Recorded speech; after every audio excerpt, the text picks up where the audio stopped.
दूसरे दिन ब्रह्म मुहूर्त में निद्रा त्याग कर मुनि विश्वामित्र तृण शैयाओं पर विश्राम करते हुए राम और लक्ष्मण के पास जाकर बोले, हे राम और लक्ष्मण, जागो, निद्रा समाप्त हो गई है।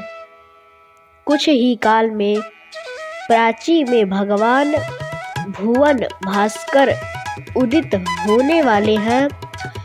जिस प्रकार वे अंधकार का नाश कर समस्त दिशाओं में प्रकाश फैलाते हैं, उसी प्रकार तुम्हें भी अपने पराक्रम से राक्षसों का विनाश करना है।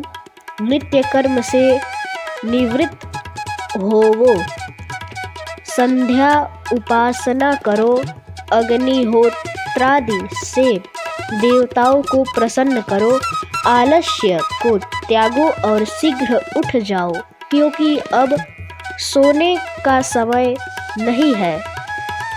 गुरु की आज्ञा प्राप्त होते ही दोनों भाइयों ने शैया त्याग दिया और नित्य कर्म एवं स्नान ध्यान आदि से निवृत्त होकर मुनिवर के साथ गंगा तट की ओर चल दिए।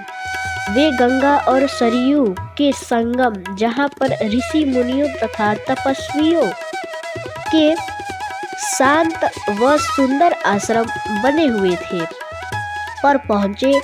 एक अधिक सुंदर आश्रम को देखकर रामचंद्र ने गुरु विश्वामित्र से पूछा, हे गुरुवर, यह परम रमणीक आश्रम किन महर्षि का निवास स्थान है? राम के प्रश्न के उत्तर में ऋषि विश्वामित्र ने बताया, हे राम, यह एक विशेष आश्रम है। पूर्व काल में कैलाशपति महादेव ने यहाँ घोर तपस्या की थी।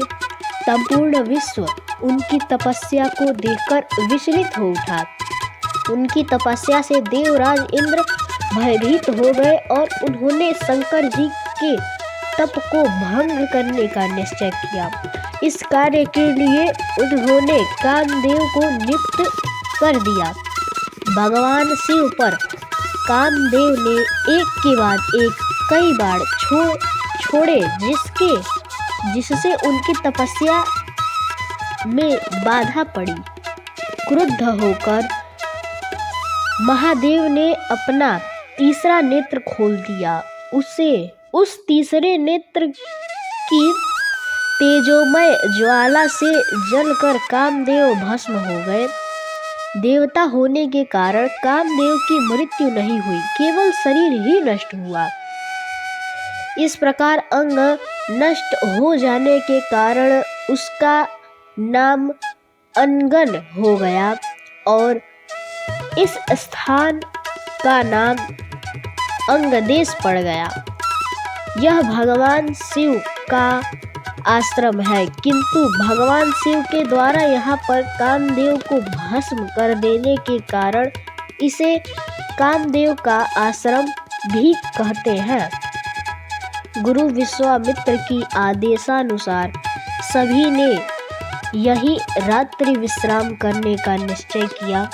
राम और लक्ष्मण दोनों भाइयों ने वन से कंद, फूल, फल लाकर मुनिवर को समर्पित किए और गुरु के साथ दोनों भाइयों ने प्रसाद ग्रहण किया। तत्पश्चात स्नान, संध्या, उपासना आदि से निवृत्त होकर राम और लक्ष्मण गुरु विश्वामित्र से अनेक प्रकार की कथाएं तथा धार्मिक प्रवचन सुनते रहे। अंत में गुरु की यथोचित सेवा करने के पश्चात आज्ञा पाकर वे परम पवित्र गायत्री मंत्र का जाप करते हुए तृण शैयाओं पर जा विश्राम करने लगे। दोस्तों, ये कहानी खत्म नहीं हुई है, इसका तीसरा पार्ट भी जल्द आएगा। अगर आप तीसरा पार्ट भी देखना चाहते हैं और आपको ऐसे कंटेंट्स देखना पसंद है तो हमारे चैनल को सब्सक्राइब करें और बेल आइकन भी ज़रूर प्रेस कर दें। ताकि सबसे पहली वीडियो आप तक पहुंचे।